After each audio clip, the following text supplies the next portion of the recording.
मेरा नाम आशीर्वाद है, मैं काशी हिंदू विश्वविद्यालय का छात्र हूँ। जब मैं वर्तमान लोकतांत्रिक स्थिति को जब हम देखते हैं तो एक कहीं ना कहीं एक तानाशाह की और बू आती है, ऑटोक्रेसी की बू आती है। ये एक व्यक्ति के इर्द गिर्द भारतीय लोकतंत्र कभी घूमा नहीं है और लेकिन आज घूम रहा है। तो इससे बेहतर है कि लोकतंत्र का शासन हो, सत्ता में वही आए जो लोकतंत्र से हों।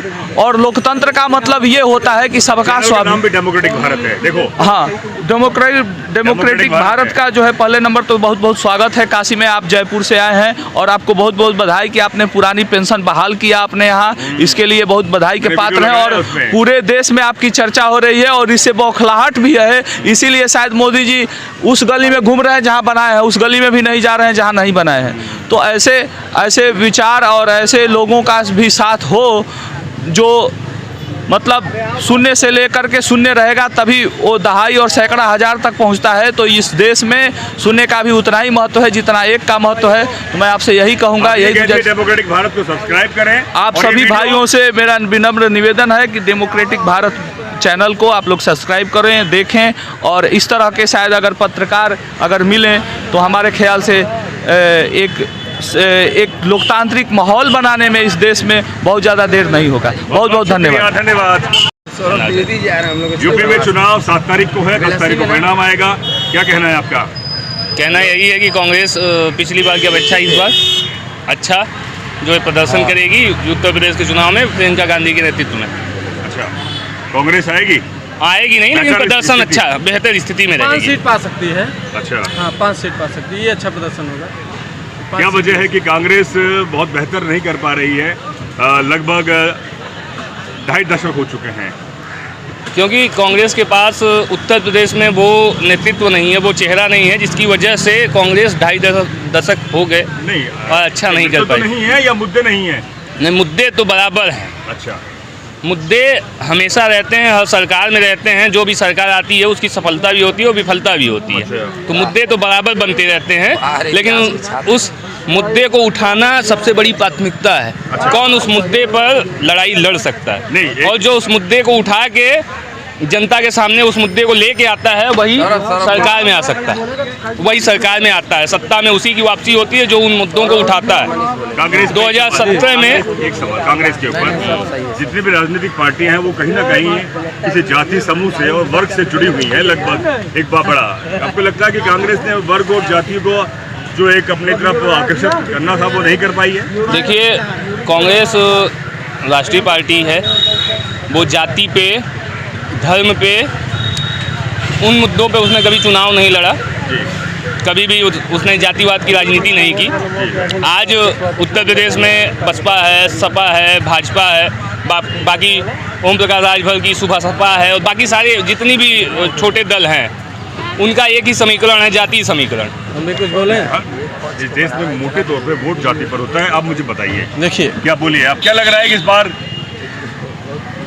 बार देखिए, सीधी सी बात है, हम लोग परिवारवाद, जातिवाद, भ्रष्टाचारवाद, आतंकवाद के विरोध में वोट देंगे, विकासवाद पे वोट देंगे और सुशासन पे वोट देंगे। हम बता देंगे, आपको डाटा दे देंगे। बेरोजगारी का स्तर जो था अखिलेश के समय में वो बिल्कुल भी अभी नहीं है, जबकि 2.5 साल प्रचंड और बुरी तरीके से कोरोना का कहर रहा पूरे उत्तर प्रदेश में, पूरी दुनिया में। उसके बावजूद भी कोई बेरोजगारी उत्तर प्रदेश में। महंगाई जरूर थोड़ा जरूर एक मुद्दा है, सरकार इस पर। महंगाई क्यों है? मतलब कम मुद्दा क्यों है? महंगाई बड़ा मुद्दा क्यों नहीं है? नहीं, बड़ा मुद्दा नहीं है इसलिए क्योंकि लोग पैसा कमा रहे हैं और अपने हिसाब से चल भी रहे हैं।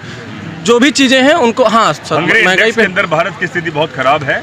ठीक है, वो तो जितने भी इंडेक्स जो भी बनती हैं, ये अभी जानते हैं कि बहुत कुछ पूर्वाग्रह से काम होता है। पूरी दुनिया की जो भी ईसाई मिशनरियाँ हैं या फिर पूर्वी पश्चिमी देश जो भी हैं, वो भारत का भला कभी नहीं चाहते हैं। जो कई संस्थान ऐसे जो सर्वे करते हैं उन्हें भी कहा है कि भारत में धरातल पर सर्वे करना चाहिए। भारत में मुझे भूखमरी अब बहुत कम दिखाई देती है, बहुत कम दिखाई देती है। बिल्कुल काम बहुत अच्छा हुआ है। मैं तो गांव से हूँ, मैं देखता हूँ अब बहुत कोई मुझे नहीं दिखता भूखा है, कोई भूखा सो रहा है। 10 तारीख को बिल्कुल प्रचंड बहुमत के साथ भाजपा वापसी कर रही है। बिल्कुल, बोलिए। हाँ सर, बोल रहे हैं साहब, भाजपा में बोल रहे हैं सभी को रोजगार है। जो 2014 के पहले प्रधानमंत्री आते थे क्या, जो बाप बेटा का नहीं हुआ, बेटा बाप का नहीं हुआ, उस जनता का क्या होगा? हर पार्टी के अंदर परिवारवाद है।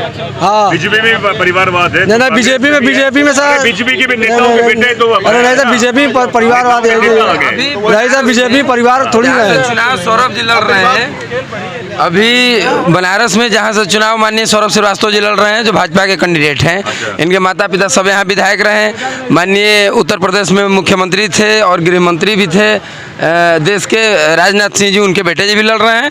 ऐसी कोई पार्टी नहीं है जिसमें परिवारवाद नहीं है, एक बात जान लीजिए। और ऐसी कोई पार्टी नहीं है जो अपने परिवार और अपने पार्टी से छोड़ के जनहित के बारे में सोचती है। जो लोग बात कह रहे हैं कि नहीं महंगाई इसलिए बढ़ी है कि लोग कमा रहे हैं, तो आप कमाने वालों के लिए महंगाई बढ़ा दीजिए। आप पेट्रोल का स्पेशल रेट कर दीजिए जो कमा रहे हैं, जिनके आप पेमेंट में बढ़ोतरी किए हैं। अब उनकी तो आप नहीं सोचते, जो रोड पे हैं, जो घूम रहे हैं, उनकी क्या कंडीशन है। बात देखिए, मुद्दा यह है। और दूसरा मुद्दा सबसे बड़ा है इस देश में नौकरी की। अगर कोई आपसे, देखिए हमारी और आपकी संकल्पनाएं अलग हो सकती है। मैं माननीय मनोज झा जी जो हैं राजद के सांसद, उनकी बात को दोहराऊंगा। यहाँ कोई देशद्रोही नहीं है, आप हमें कह नहीं सकते और हम आपको ये अधिकार भी नहीं देते, ठीक है। हमारी आपकी संकल्पनाएं अलग हैं, हमारे आपके विचार अलग हो सकते हैं, लेकिन अगर हम आपसे कहें कि आप हमें रोजगार दीजिए तो आप लाठी उठा के मारेंगे। क्या मामला है इसका, क्या चाहते हैं भाई आप। और प्रधानमंत्री जी जो हैं इस देश के इतने बड़े गौरवान्वित पद पे हैं, उनकी भाषा ये वो दलाल हैं जो नौकरी मांग रहे हैं और नहीं मिलने पे ये प्रदर्शन कर रहे हैं। मतलब ऐसी स्थिति इन्होंने क्रिएट कर दी है कि पहले के जो है सरकार उनके वोटर हुआ करते थे और इनके भक्त हो गए हैं। तो अब भक्त भगवान के खिलाफ सुने तो कैसे सुने, वो लाठी लेके खड़े हैं। बात देखिए यही है। बोलना चाहेंगे, आ जाइए मैडम, बोलिए। सौरभ जी देखिए, इतिहास विभाग भाई कांग्रेस की सरकार राजस्थान में है, पंजाब में है और मध्य प्रदेश में तो खैर चले गई है। क्या आपको लगता है कि इस बार बेहतर स्थिति हो जाएगी कांग्रेस की? देखिए, इस बार उत्तर प्रदेश में प्रियंका गांधी के नेतृत्व में कांग्रेस अच्छा प्रदर्शन करेगी। जिस हिसाब से रैलियों में और रोड शो में भीड़ हो रही है, उस हिसाब से ये देखा जा रहा है कि हम ये नहीं कहते हैं कि कांग्रेस जो है कि सरकार बना लेगी, लेकिन अगर जहाँ ज़रूरत पड़ेगी भाजपा के खिलाफ में तो वो समर्थन देने में सक्षम है और समर्थन देके सरकार बनवाएगी।